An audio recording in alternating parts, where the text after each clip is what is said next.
1800 1900 காலகட்டத்தில் உலகத்தில் இருக்கக்கூடிய பல மனிதர்கள், இந்தியா உட்பட பல நாடுகளில் இருக்கிறவங்க பறக்கிறதுக்கான முயற்சிகளில் ஈடுபட்டு இருந்தாங்க. விமானத்தை கண்டுபிடிக்கிற முயற்சியில் ஈடுபட்டு இருந்தாங்க. ஃபைனலாக 1903 ரைட் சகோதரர்கள் விமானத்தை கண்டுபிடிச்சு பறந்து காமிச்சாங்க. அதுக்கப்புறம் 67 வருஷத்துக்கு அப்புறமா மனிதன் நிலாவிலேயே காலடி பதிச்சுட்டான். மனிதனுடைய விஞ்ஞான வளர்ச்சியும் அறிவியல் வளர்ச்சியும் எந்த அளவுக்கு அசுரத்தனமான வேகத்தில் போய்கிட்டு இருக்கு அப்படிங்கிறதுக்கு இதை விட மிகச்சிறந்த உதாரணம் கிடையவே கிடையாது. ஆனால் 1903 பறக்கிறதுக்கான முயற்சிகள் ஈடுபட்டு இருந்தவங்ககிட்ட பல மனிதர்கள் கண்டிப்பாக கிண்டல் தான் பண்ணியிருப்பாங்க. மனிதர்லாம் பறக்கிறதுக்கு வாய்ப்பே இல்லை, இதெல்லாம் தேவையில்லாத வேலை அப்படின்னு சொல்லிட்டு தான் நினச்சிட்டு இருந்திருப்பாங்க. சேம் அதே மாதிரியான ஒரு விஷயத்தை தான் இன்னைக்கு நம்ம நினச்சிட்டு இருக்கோம். டைம் டிராவல் அப்படிங்கிற ஒரு விஷயம் வெறும் கான்செப்ட் தான், அதெல்லாம் பாசிபிளே இல்லை அப்படின்னு நினச்சிட்டு இருக்கோம் இல்லையா? பட் ஆனால் அதுக்கு சில வழிகள் இருக்குது. அறிவியல் பூர்வமாக நம்ம சில முயற்சிகள் எடுத்தால் கண்டிப்பாக நம்மளாலேயும் டைம் ட்ராவல் பண்ண முடியும் அப்படின்னு சொல்லிட்டு அது வெறும் தியரியாக மட்டும் இல்லாமல் அதுக்கு சில ஆய்வுகளும் நடத்தப்பட்டு பாசிபிள் ஆகலாம் அப்படிங்கிறது கிட்ட நம்ம நெருங்கியிருக்கோம். அப்போ உண்மையிலே மனிதனால் இன்னைக்கு டைம் ட்ராவல் பண்ணலாட்டியும் எதிர்காலத்தில் டைம் ட்ராவல் பண்ண முடியுமா? எப்படி விமானத்தை மனிதன் கண்டுபிடிச்சானோ அதே மாதிரி டைம் ட்ராவலையும் பாசிபிள் ஆக்கிடுவானா? இன்னைக்கான வீடியோவில் அதை பற்றி தான் டிஸ்கஸ் பண்ண போகிறோம். வீடியோக்குள்ளே போகிறதுக்கு முன்னாடி நம்ம சேனலுக்கு இதான் முதல்ல வந்திருக்கீங்கன்னா சேனலை சப்ஸ்கிரைப் பண்ணி பெல் நோட்டிஃபிகேஷன் கட்டாஸ் பண்ணி வச்சுக்கோங்க. வீடியோ பார்த்து முடிச்சதுக்கப்புறம் வீடியோக்கு லைக் கொடுக்கவும் வந்துடாதீங்க. வீடியோ ஹைப் பண்ணி விட்டு நிறைய பேர் சஜஷன் பண்ணி விட்டிங்கன்னா எனக்கு அடுத்தடுத்த வீடியோஸ் போடுறதுக்கும் மோட்டிவாக இருக்கும். வெல்கம் பேக் ஆனது நியூ வீடியோ. நான் உங்கள் சேகர்.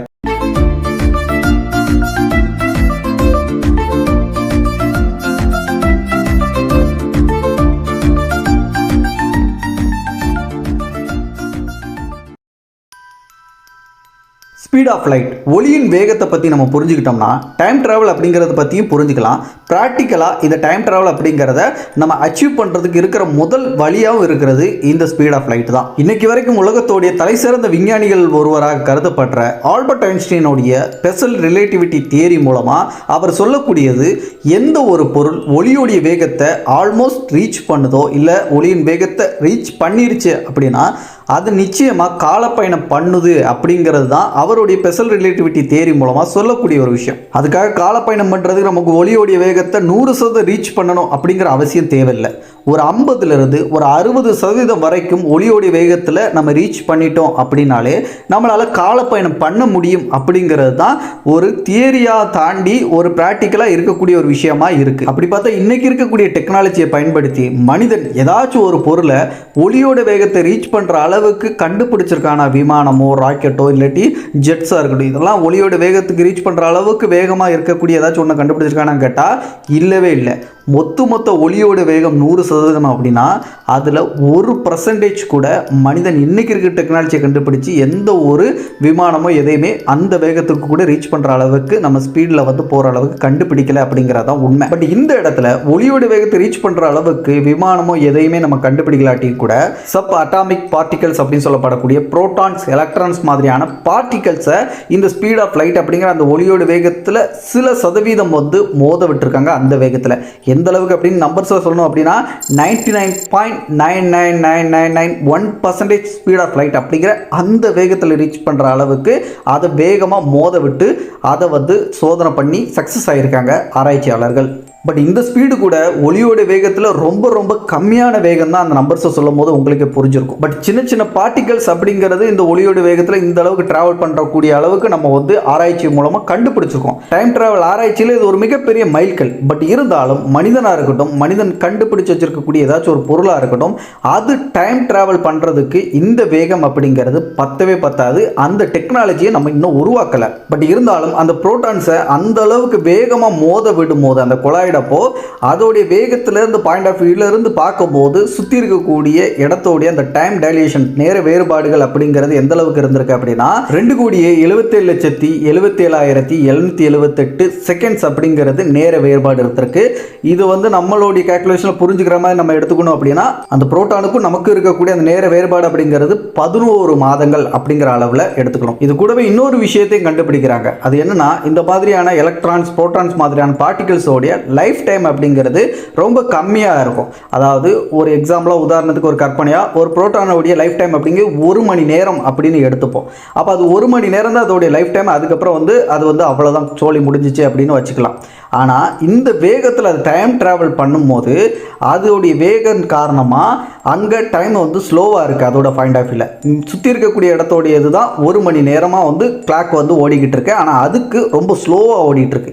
அதன் காரணமாக 1 மணி நேரத்தில் அதோடைய லைஃப் அப்படிங்கிறது இருக்கிறது 10 மடங்கு அதோடைய லைஃப் அப்படிங்கிறது இன்க்ரீஸ் ஆகிருக்கு. ஸோ அதோடைய வேகம் வேகமாக போகும்போது டைம் அதோட பாயிண்ட் ஆஃப் வியூவில் கம்மியாக இருக்கிறதுனால அதோட ஆயில் அப்படிங்கிறது அதிகமாக இருந்திருக்கு. சுற்றி இருக்கிறதுல 1 மணி நேரம் கரெக்டாக ஓடிக்கிட்டு இருக்கு. ஸோ இந்த ஒரு விஷயத்தையும் அவங்க கண்டுபிடிக்கிறாங்க. சேம் இதே ஒரு விஷயத்தை வச்சு தான் நம்ம ஃபிக்ஷனாக பார்க்கக்கூடிய science fiction time travel movies எல்லாம் பார்க்கும்போது டைம் ட்ராவல் பண்ணுறவரோட ஏஜுக்கும் சுற்றி இருக்கவங்களோட ஏஜுக்கும் இருக்கக்கூடிய டிஃப்ரென்ஸ் இருக்கிற மாதிரி காட்சிப்படுத்துறதுக்கு காரணம் இந்த மாதிரியான அந்த டைம் டிஃப்ரென்ஸ் அப்படிங்கிறது ஸ்லோவாக இருக்கும். அந்த டைம் ட்ராவல் அவங்களோட பாயிண்ட் ஆஃப் வியூவில் மற்றவங்களுடைய டைம் அப்படிங்கிறது வேகமாக ஓடிட்டு இருக்கும். அதனால தான் அந்த ஏஜ் டிஃப்ரென்ஸ் எல்லாம் இருக்கிறதுக்கு காரணமாக இருக்குது அப்படிங்கிறத வச்சு தான் அவங்க படங்கள்லையும் காட்டுறாங்க. ஸோ ஒளியோடைய வேகத்து மூலமாக நம்மளால் டைம் ட்ராவல் பண்ண முடியும் அப்படிங்கிறதுக்கு இது ஒரு உதாரணம், இது ஒரு வழியாகவும் இருக்குது. கிராவிட்டி, ஈர்ப்பு விசை மூலமாக கூட நம்மளால் டைம் ட்ராவல் பண்ண முடியும்னு சொன்னால் உங்களால் நம்ப முடியுதான்? உடனே நீங்கள் நினைப்பீங்க ஒளியோடைய வேகத்தில் பயணித்தா கூட நம்மளால் டைம் ட்ராவல் பண்ண முடியும்னு சொன்னால் ஓகேங்களாம். அது எப்படி கிராவிட்டியை பேஸ் பண்ணி நம்மளால் டைம் ட்ராவல் பண்ண முடியும்? புரியலையே, எதுவும் வளர்றியா அப்படின்னு மட்டும் நினச்சிடாதீங்க.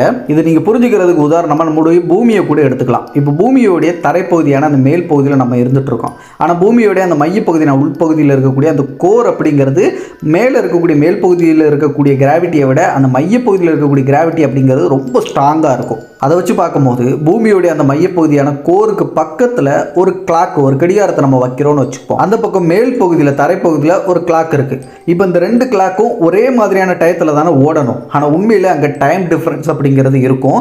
மேல் பகுதியில் தரைப்பகுதியில் இருக்கக்கூடிய அந்த இடத்துல கிராவிட்டி கம்மியாக இருக்கிறதுனால அங்கே கிளாக்கில் ஓடக்கூடிய டயத்துக்கும் பூமியோட மையப்பகுதியில் அந்த ஈர்ப்பு விசை அதிகமாக இருக்கக்கூடிய அந்த கிராவிட்டி பவராக இருக்கக்கூடிய அந்த பகுதியில் இருக்கக்கூடிய கிளாக்குக்கும் இருக்கக்கூடிய டைம் டிஃப்ரென்ஸ் அப்படிங்கிறது சில மைக்ரோ செகண்ட் டிஃப்ரென்ஸ் இருக்கும் அப்படின்னு சொல்லிட்டு சயின்டிஸ்ட்டுங்க சொல்கிறாங்க.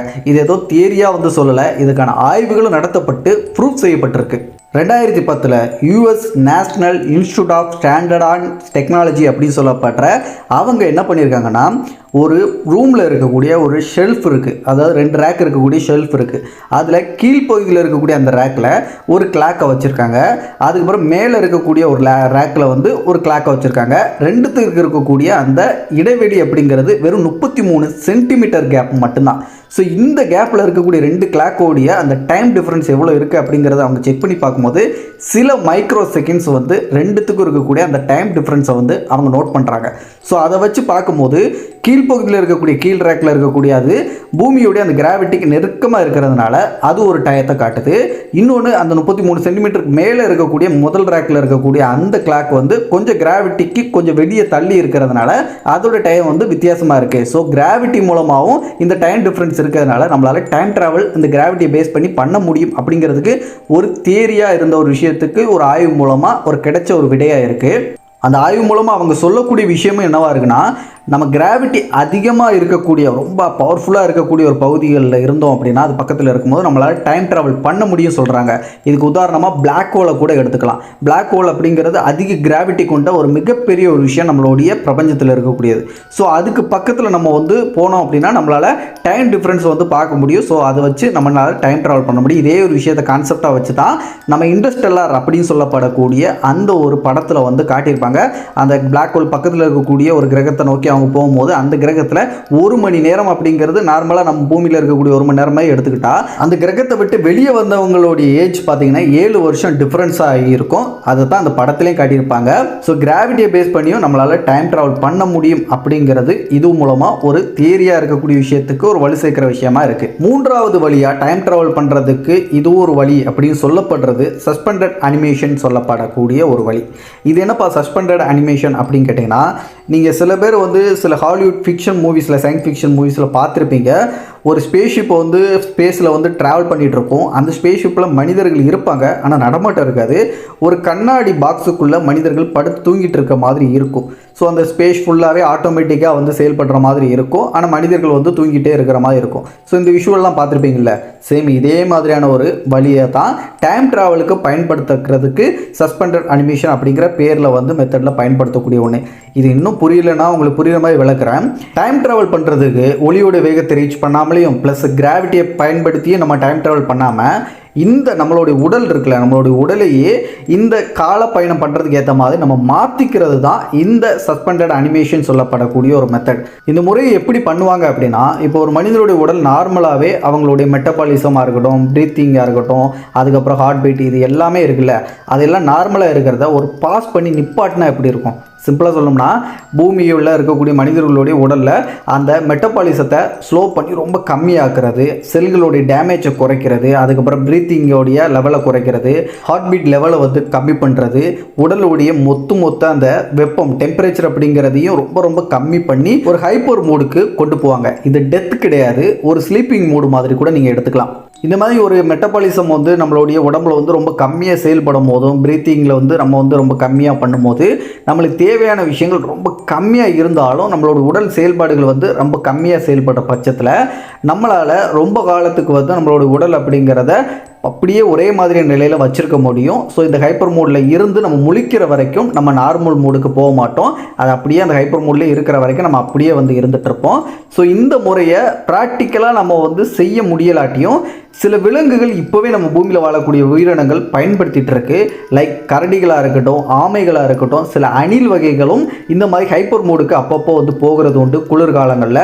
அப்படி போகும்போது அதுக்கு வந்து உடலுக்குள்ளே இருக்கக்கூடிய அதோடைய மெட்டபாலிசத்தை வந்து கம்மி பண்ணி அந்த ப்ரீத்திங்காக இருக்கட்டும், பிரெயின் ஆக்டிவிட்டியாக இருக்கட்டும், எல்லாத்தையும் கம்மி பண்ணி ஒரு ஸ்லீப்பிங் மூடுக்கு போயிடும். அதுக்கப்புறம் அந்த குளிர்காலம் போனதுக்கப்புறம் மறுபடியும் வந்து அதனுடைய ஆக்டிவ் நிலைக்கு வந்து சகஜமாக பழைய மாதிரி வந்து அதோடைய செயல்பாடுகளை வச்சுக்கும். ஸோ அந்த காலம் அப்படிங்கிறது அதுக்கு ரொம்ப கம்மியாக வந்து பயணம் பண்ணுற மாதிரி இருக்கும். ஏன்னா ஒரு நாள் அப்படிங்கிறது தூங்குற மாதிரி தான் அதுக்கு இருக்கும் எந்திரிச்சதுக்கப்புறம். ஆனால் அது ஓடி இருக்கும் போது பல மாதங்கள் ஆகிருக்கும். ஸோ அதே மாதிரி தான் மனிதனையும் ஒரு ஹைப்பர் மூடுக்கு கொண்டு போனால் பல மாதங்கள் தூங்கக்கூடியதை ஒரு நாள் தூங்குற மாதிரியான ஃபீலை கொடுத்து அவங்களுக்கு அந்த ஹைப்பர் மூடை வச்சு நம்மளால் டைம் ட்ராவலை வந்து அச்சீவ் பண்ண முடியும் அப்படிங்கிற ஆய்வு தான் இந்த சஸ்பெண்டட் அனிமேஷன் அப்படிங்கிற இந்த மெத்தட் மூலமாக அச்சீவ் பண்ண முடியும் டைம் ட்ராவலை அப்படின்னு சொல்கிறாங்க. பட் இந்த மெத்தடை பொறுத்த வரைக்கும் 100% சக்ஸஸ் ஆகலை. இப்போது வரைக்கும் அது ஆய்வு நிலையிலே தான் இருக்கே தவிர அது சக்ஸஸ் அடைகிறதுக்கு இன்னும் அதுக்கேற்ற மாதிரியான டெக்னாலஜிகளும் அதுக்கேற்ற மாதிரியான அறிவியல் வளர்ச்சிகளும் வந்ததுக்கப்புறம் தான் இந்த மாதிரி நம்மளால் வந்து பண்ண முடியுமா அப்படிங்கிறதெல்லாம் 100% ப்ரூஃப் ஆகும். அது வரைக்கும் நம்ம வந்து காத்துக்கிட்டு தான் இருக்கணும். அடுத்ததா வார்ம் ஹோல். இந்த வார்ம் ஹோல் அப்படிங்கிறது மோஸ்ட்லி எல்லாரும் கேள்விப்பட்டிருக்கக்கூடிய ஒரு விஷயம். அறிவியல் பற்றி ஆர்வமாக இருக்கிறவங்க கண்டிப்பாக கேள்விப்பட்டிருப்பீங்க. இந்த வார்ம் ஹோல் அப்படிங்கிறது இன்றைக்கு வரைக்கும் ஒரு தியரியாகவும் ஒரு ஹைப்போதிசிஸாக தான் இருக்குது. அதுக்கேற்ற மாதிரியான எந்த ஒரு எவிடன்ஸும் கிடைக்கல. ஆனால் ஸ்டீஃபன் ஹாக்கிங், ஆல்பர்ட் ஐன்ஸ்டீன் மாதிரியான சயின்டிஸ்ட்டுங்க இந்த பிரபஞ்சத்தில் இந்த வார்ம் ஹோல் அப்படிங்கிற ஒன்று இருக்கும் அப்படின்னு சொல்லிட்டு ரொம்பவே நம்பினாங்க. பட் இது இருக்கா இல்லை அப்படிங்கிறதுக்கான எந்த ஒரு ப்ரூஃபும் அப்படிங்கிறது இது வரைக்கும் கிடைக்கல. மேபி ஃபியூச்சரில் வந்து கிடைக்கிறதுக்கான வாய்ப்புகள் இருக்கா அப்படிங்கிறதும் தெரியலை. ஒருவேளை இந்த வார்ம் ஹோல் இருந்துச்சு அப்படின்னா இந்த வார்ம் ஹோல் மூலமாகவும் நம்மளால் டைம் ட்ராவல் பண்ண முடியும் அப்படின்னு சொல்லிட்டு சில ஆய்வாளர்கள் சொல்கிறாங்க. அது எப்படி அப்படின்னா, இப்போ இந்த ஸ்பேஸ் அப்படிங்கிறது ஒரு துணி மாதிரின்னு வச்சுக்கோங்களேன், ஒரு பெட்ஷீட் மாதிரி இருக்கக்கூடிய ஒன்று. ஸோ அந்த பெட்ஷீட்டில் ஒவ்வொரு பொருளும் ஒவ்வொரு விதமான வெயிட்டை கொண்ட மாதிரி நீங்கள் வந்து அந்த பெட்ஷீட்டில் போட்டிங்கன்னா அதோடைய அந்த வெயிட்டுக்கு ஏற்ற மாதிரி ஒரு சில இடங்களை அது வந்து வளைச்சிக்கிட்டு இருக்கும். ஸோ அதே மாதிரி இந்த பிரபஞ்சம் அப்படிங்கிறது ஒரு பெட்ஷீட் மாதிரி அப்படின்னா இந்த பிரபஞ்சத்தில் ஒவ்வொரு இருக்கக்கூடிய பொருளும் அதுக்கேற்ற மாதிரியான கிராவிட்டியை பயன்படுத்தி அந்த ஈர்ப்பு விசைக்கு தக்கன அந்த ஸ்பேஸ் டைமை வளைக்கும். ஸோ அப்படி வளைக்கிறதுலேயே இந்த வார்ம் ஹோல் அப்படிங்கிறது அதிக நிறை கொண்ட ஒரு பொருளாக இருக்கிற பட்சத்தில் அது அதிகமாக இந்த ஸ்பேஸை வந்து ரொம்பவே பெண்ட் ஆக்கும். அப்படி பெண்ட் ஆக்குறது ஒரு எண்டு இந்த பக்கம் இருக்குன்னா இன்னொரு எண்டு வந்து இன்னொரு யூனிவர்ஸை கூட ஜாயின் பண்ணுற மாதிரி இருக்கும் அப்படின்னு சொல்லிட்டு தான் பல ஆய்வாளர்கள் இந்த வார்ம் ஹோல் கான்செப்டை வச்சு சொல்லக்கூடிய ஒரு விஷயம். அந்த வகையில் ஒரு எண்டுக்குள்ளே நம்ம போயிட்டோம்னா அந்த வார்ம் ஹோலுக்குள்ளே ட்ராவல் பண்ணி இன்னொரு யூனிவர்ஸ்க்கு வந்து நம்மளால் ஈஸியாக போக முடியும். நார்மலாக இன்னொரு யூனிவர்ஸ்லேருந்து இன்னொரு யூனிவர்ஸுக்கு போகிறதுக்கு பல ட்ரில்லியன் பில்லியன் இயர்ஸ் ஆகுது, லைட் இயர்ஸ் கூட ஆகுது. அப்படின்னா இந்த வார்ம் ஹோலுக்குள்ளே ட்ராவல் பண்ணும்போது நம்மளால் ஒரு சில லைட் இயர்ஸ்க்குள்ளேயே நம்மளால் அந்த இடத்தை ரீச் பண்ண முடியும் அப்படிங்கிறது தான் இது மூலமாக சொல்லக்கூடியது. அப்போது வார்ம் ஹோல் மூலமாகவும் நம்மளால் சீக்கிரமாக ஒரு இடத்துக்கு போக முடியும். அப்படி சீக்கிரமாக போனோம்னா அதுவும் டைம் ட்ராவல் பண்ணுற மாதிரி தான் அப்படின்னு சொல்கிறாங்க. இன்டர்ஸ்டெல்லர் மூவியில் கூட இதேமாதிரி வார்ம் ஹோல் மூலமாக இன்னொரு இன்னொரு இடத்துக்கு ஒரு கிரகத்தை வந்து ரீச் பண்ணுறதுக்கு ஒரு வழியாக அந்த வாம்கோலை பயன்படுத்தியிருப்பாங்க. அதையும் நிறைய பேர் பார்த்துருப்பீங்க. பட் அது படத்தில் காட்டிட்டாங்க. ரியலில் நம்ம எந்த வாம்கோலும் இந்த பிரபஞ்சத்தில் இருக்குது அப்படின்னு சொல்லிட்டு நம்மளால் கண்டுபிடிக்க முடியலை. அதுக்கான எவிடன்ஸும் கிடைக்கல. ஓவராலாக டைம் ட்ராவல் பண்ணுறதுக்கு இருக்கக்கூடிய பாசிபிளாக இருக்கக்கூடிய வழிகளாக சொல்லப்படுறது இதெல்லாம் தான். அதில் சிலது தியரியாகவும் ஹைப்போதீசிஸாகவும் இருக்குது. பட் ஆனால் இதை தாண்டி இன்னும் சில வழிகளும் இருக்கிறதா சயின்டிஸ்ட் சொல்கிறாங்க. அதெல்லாம் என்ன அப்படிங்கிறத நம்ம பார்ட் 2 வீடியோவில் கண்டிப்பாக தெரிஞ்சுக்கலாம். அந்த பார்ட் 2 வீடியோ அப்படிங்கிறது சீக்கிரமாக வேணும் அப்படின்னா இந்த வீடியோ கீழே இருக்கக்கூடிய கமெண்டில் டைம் ட்ராவல் பார்ட் 2 அப்படின்னு சொல்லிட்டு கமெண்ட் பண்ணுங்கள். எத்தனை பேர் ஆர்வத்தோடு கமெண்ட் பண்ணுறீங்களோ அதை பொறுத்து கூடிய சீக்கிரத்தில் நான் அந்த வீடியோ மேக் பண்ணுறேன். அந்த வீடியோ மிஸ் பண்ணாமல் பார்க்குறதுக்கு நம்ம சேனலை இன்னும் கூட சப்ஸ்கிரைப் பண்ணால் ஜஸ்ட் சப்ஸ்கிரைப் பண்ணி பெல் நோட்டிஃபிகேஷனை கரெக்டாக செட் பண்ணி வச்சுக்கோங்க. இந்த வீடியோ பிடிச்சிருச்சு யூஸ்ஃபுல்லாக இருந்துச்சா வீடியோக்கு லைக் கொடுக்கவும் வந்துடாதீங்க. நான் லைக் கொடுக்கலாம் கொடுத்துருங்க. அண்ட் இந்த வீடியோ ஹைப் பண்ணி விட்டு நிறைய பேருக்கு சஜஷன் பண்ணி விட்டிங்கன்னா எனக்கும் கொஞ்சம் அடுத்தடுத்த வீடியோஸ் போடுறதுக்கு மோட்டிவாக இருக்கும். மற்ற வீடியோஸ் பார்க்குறதுக்கு மேலே லைக்காக லிங்க் கொடுத்துருங்க, செக் பண்ணிக்கோங்க. அடுத்த ஒரு நல்ல தகவலோட நான் உங்களை சந்திக்கும் முறை நான் உங்கள் சேகர். பாய் பாய்.